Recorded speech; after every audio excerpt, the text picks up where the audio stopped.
జీవితంలో సంకటహర చతుర్థి అనేటటువంటిది చేసుకుని తీరాలి.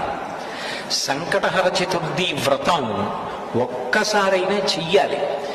నేనైతే ఏం చెప్తానంటే వ్యక్తిగతంగా సాధ్యమైనంత వరకు సంకటహర చతుర్థి వ్రతాన్ని ప్రతివారు సంవత్సరంలో ఒకసారైనా చేసుకోవడం అలవాటు చేసుకోవాలి.